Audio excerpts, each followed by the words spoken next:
Oke, assalamualaikum warahmatullahi wabarakatuh. Untuk semua pecinta Hizbul Waton dimanapun kalian berada, apa kabar kalian semuanya? Selamat berjumpa kembali dengan Bunda Sri di sini dari Hizbul Waton, Partir Daerah Kota Depok. Sebelumnya mari kita panjatkan puji syukur alhamdulillah kehadirat Allah Subhanahu wa taala yang telah memberikan nikmat iman dan Islam serta kesehatan kepada kita semua dalam kondisi pandemi Covid ini. Covid memang ganas, tetapi semangat kita tidak boleh kandas. Yuk kita tetap semangat untuk berlatih Hizbul Waton. Pada kesempatan ini, Bunda ingin mengajak kalian semua untuk mengenal sejarah singkat Hizbul Waton. Semoga apa yang kita pelajari hari ini bisa bermanfaat untuk diri kita khususnya dan masyarakat pada umumnya. Yuk kita langsung saja ke materi. Cus! Bismillahirrahmanirrahim. Sebelum kita materi, alangkah baiknya kita mengenal dulu tentang apa yang dimaksud dengan sejarah. Sejarah itu sama saja dengan asal-usul atau kejadian atau peristiwa yang terjadi pada masa lampau yang disusun berdasarkan peninggalan berbagai peristiwa. Lalu apa yang disebut dengan singkat? Singkat itu artinya adalah ringkas. Jadi sejarah singkat itu sama halnya dengan ringkasan peristiwa. Lalu apa yang dimaksud dengan kepanduan? Kepanduan adalah sistem pendidikan luar keluarga dan sekolah untuk membentuk dan membina watak anak, remaja, dan pemuda dengan menggunakan metode yang menyenangkan, menarik, dan menantang yang diadakan di alam terbuka. Lalu apa yang dimaksud dengan gerakan kepanduan Hizbul Waton? Gerakan kepanduan Hizbul Waton adalah organisasi otonom di lingkungan Muhammadiyah yang khusus bergerak dalam bidang kepanduan. Sedangkan yang dimaksud dengan pandu Hizbul Waton adalah anggota dari gerakan kepanduan Hizbul Waton. Lalu bagaimanakah peristiwa menjelang kelahiran Hizbul Waton? Yaitu dimulai tahun 1908, tepatnya dengan berdirinya Budi Utomo 20 Mei 1908. Itu bisa menjadi tonggak sejarah kebangkitan bangsa Indonesia.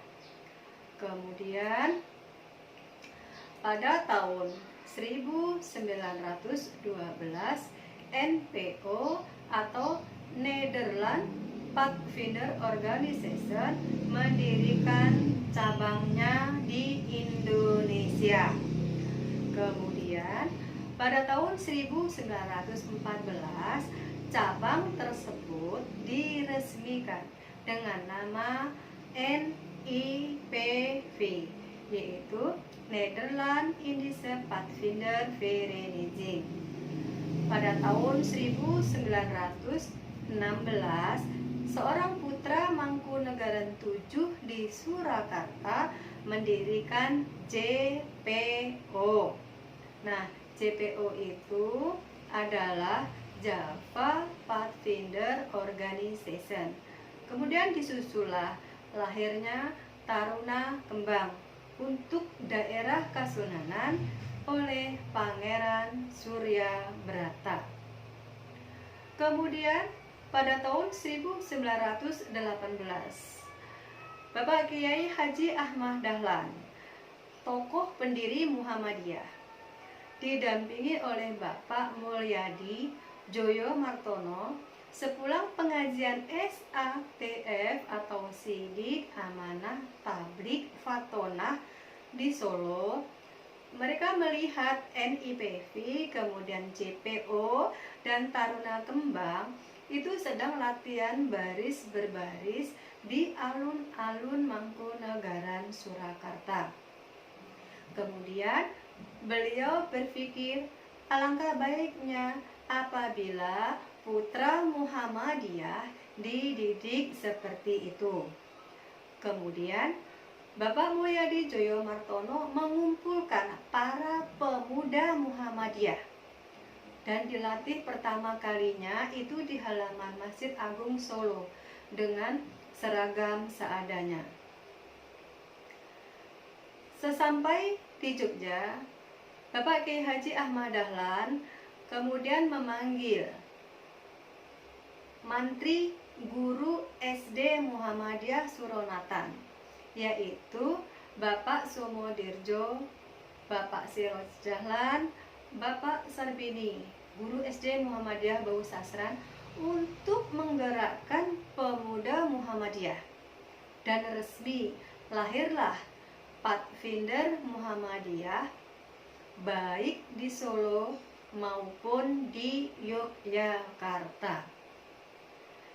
Latihan bermula itu bagi guru-guru diadakan setiap Ahad sore di Standar School Suronatan, Yogyakarta.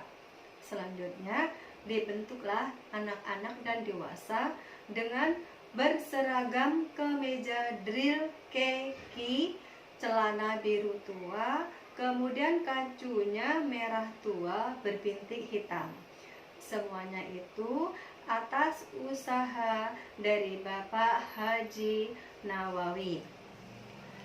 2 tahun kemudian, yaitu tahun 1920, Pathfinder Muhammadiyah diubah namanya menjadi Hizbul Waton di rumah Bapak Haji Hilal atas pemrakarsa Bapak Haji Hajdid. Kenapa Pathfinder Muhammadiyah dirubah namanya menjadi Hizbul Waton? Karena pada saat itu pemerintah Hindia Belanda itu melihat Pathfinder Muhammadiyah itu organisasinya bagus, latihannya disiplin, karena rapi. Mereka tertarik dan ingin bergabung. Karena tidak mau diajak bergabung, akhirnya Pathfinder Muhammadiyah dirubah namanya menjadi Hizbul Waton. Pada tahun 1924, Bapak Donowardoyo, yaitu dari pemuda, itu bergabung dengan Hizbul Waton. Lalu bagaimanakah Hizbul Waton pada masa pergerakan nasional? Tahun 1926, tepatnya tanggal 3 April 1926, GJ Ranef, Komisaris Besar NIPV, itu menyelenggarakan dan memimpin konferensi kepanduan di rumah Bapak Kiai Haji Ahmad Dahlan di Yogyakarta. Tahun 1928 dilaksanakan Kongres SIAP, Serikat Islam Afdeling Pathfinder, dilaksanakan di Banyumas.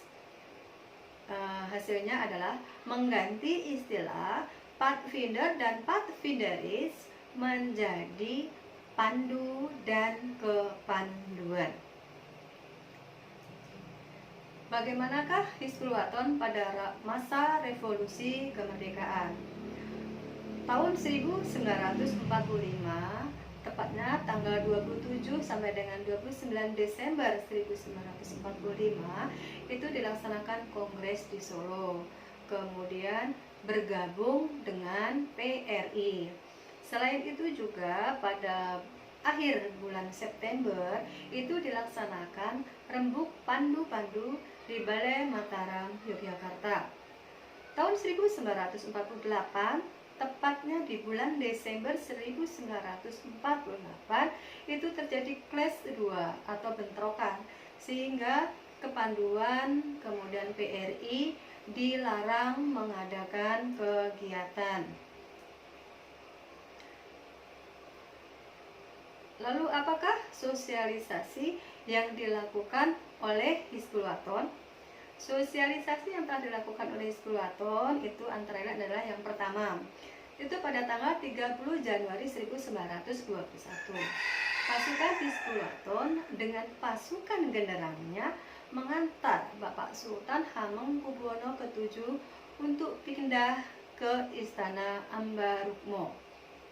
Kemudian pada tanggal 8 Februari 1921 itu Hizbul Waton dengan keterampilan kepanduannya berdemonstrasi di depan panggung Kesultanan di alun-alun utara Yogyakarta, yaitu dalam acara penobatan Sultan Hamengkubuwono ke-8.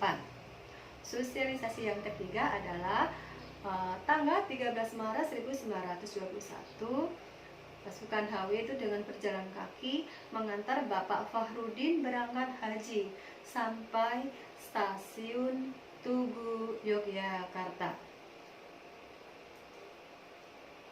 Bagaimanakah Hizbul Waton pada masa kebangkitan kembali?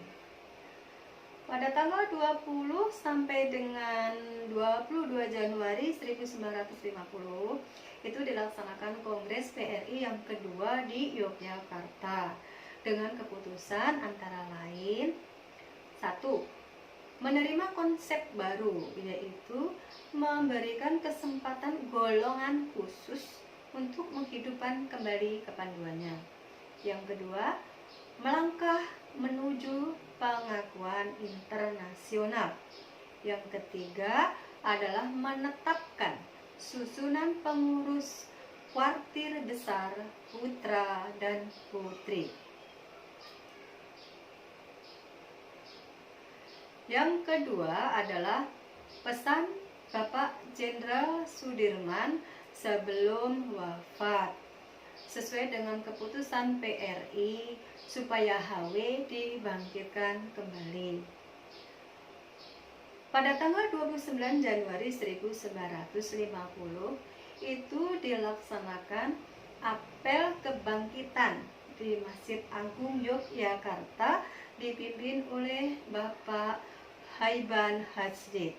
Yang kedua, kebangkitan Hizbul Waton diikuti oleh pandu-pandu lainnya, antara lain pandu Hizbul Islam, kemudian ada pandu Al-Watoni, pandu Syiah, pandu Islam, pandu Ansor, pandu Al-Irsyad, pandu Nasyiatul Aisyah, dan lain-lain. Tahun 1960, Hizbul Waton mengadakan kursus pemimpin di Kaliurang, Yogyakarta. Kursus itu adalah pelaksanaan Jaya Melati I yang pertama. Hizbul Waton pada masa peleburan yang kedua.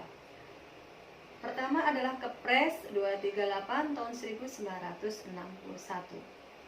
bahwa semua organisasi kepanduan itu harus meleburkan diri ke dalam pramuka.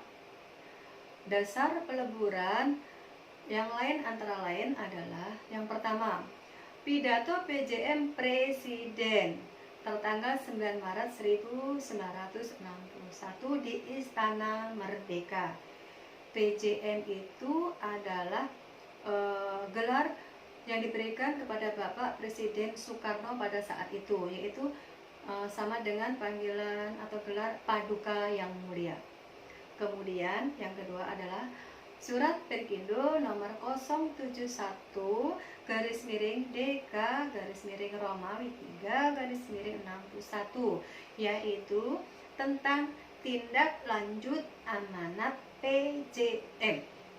Yang ketiga itu adalah dasar tentang maklumat PP Muhammadiyah nomor 302/Romawi 4/A/61, yaitu tentang perintah peleburan organisasi kepanduan. Yang keempat adalah pengumuman PP Muhammadiyah Majelis Hizbul Waton nomor 10/HM/61 tertanggal 1 April 1961, yaitu tentang aktivitas Hizbul Wathan. Dasar peleburan yang kelima adalah Kepres RI nomor 121 tertanggal 11 April 1961, yaitu tentang Panitia Pembentukan Gerakan Pramuka. Kemudian dasar peleburan yang keenam adalah Surat Penguasa Perang Tertinggi nomor 0805 Peperti tahun 1961 tertanggal 11 April 1961, yaitu tentang aktivitas kepanduan.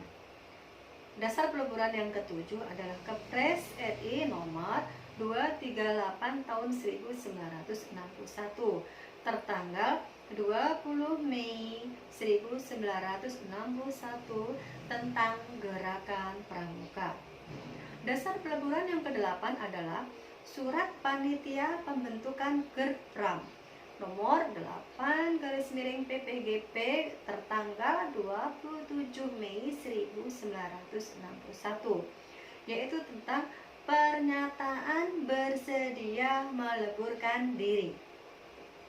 Dasar peleburan yang kesembilan adalah Surat Majelis Hizbul Wathan tertanggal 8 Juni tahun 1961, yaitu tentang bersedia meleburkan diri. Hizbul Wathan pada masa kebangkitan yang kedua. Yang pertama, itu Hizbul Wathan yang tidak meleburkan diri membentuk pecinta alam, kemudian grup drum band, kemudian kader Perserikatan Pemuda Muhammadiyah, dan lain-lain. Yang kedua, Pandu Nasihatul Aisyah itu membina pengajian pendidikan non formal, kemudian kegiatan sosial lain-lainnya. Yang ketiga, Muktamar Muhammadiyah tahun 1980 yang dilaksanakan di Surabaya, itu bermunculanlah mantan-mantan Hizbul Wathan. Yang keempat, muktamar selanjutnya itu dilaksanakan di Solo, kemudian di Yogyakarta, kemudian di Aceh. Nah, pada pelaksanaan muktamar itu untuk pandu-pandu reda itu tidak ada yang mau ketinggalan, jadi semuanya pada hadir. Yang kelima adalah tahun 1994. Mantan pandu Hizbul Wathan dan Nasihatul Aisyah itu silaturahim dan takziah ke istri Bapak Punitro di Komplek Universitas Gadjah Mada. Kemudian yang keenam adalah tahun 1996 itu diadakan reuni nasional pertama di Yogyakarta. Pada reuni itu muncullah ide untuk membangkitkan Hizbul Wathan. Yang ketujuh, sejak diadakan reuni tersebut, akhirnya diadakan pertemuan-pertemuan rutin untuk mempersiapkan konsep kepanduan yang islami. Yang kedelapan, yaitu pada tanggal 18 November tahun 1998 itu Pandu Reda menghadap ke PP Muhammadiyah untuk membangkitkan Hizbul Wathan. Yang kesembilan, keputusan Tanwir Muhammadiyah di Semarang tahun 1998, yaitu tentang kebangkitan Pandu Hizbul Wathan, dan juga IRM itu dirubah menjadi IPM. Kemudian yang ke-10 adalah pada bulan Mei 1998 itu ada peristiwa reformasi, sehingga kebangkitan Hizbul Wathan itu ditunda sampai dengan tanggal 18 November 1999. Yang ke-11, SKPP Muhammadiyah nomor 92 garis miring SK garis miring PP garis miring Romawi 6 titik B garis miring 1 titik B tahun 1999. Itu kebangkitan Hizbul Wathan resmi, ya, resmi dibangkitkan kembali. Jadi SK resmi untuk kebangkitan Hizbul Wathan itu adalah SK PP Muhammadiyah nomor 92 garis miring SK garis miring PP garis miring Romawi 6 B garis miring 1 garis miring B tahun 1999. SK tersebut kemudian disempurnakan dengan SK nomor 10 garis miring Kep garis miring 1.0 garis miring B tahun 2003. Nah, demikian tadi sekilas tentang sejarah Hizbul Wathan. Bagaimana? Tertarik kan? Sekarang siapkan diri kalian untuk terus maju berjuang menjadi kader. Gali terus pengetahuan dan keterampilan Hizbul Wathan. Kalian harus konsen dan fokus. Sedikit bicara, banyak bekerja. Itulah semboyan pandu Hizbul Wathan. Nasrul minallahi wa fathun qarib. Fastabiqul khairat. Wassalamualaikum warahmatullahi wabarakatuh.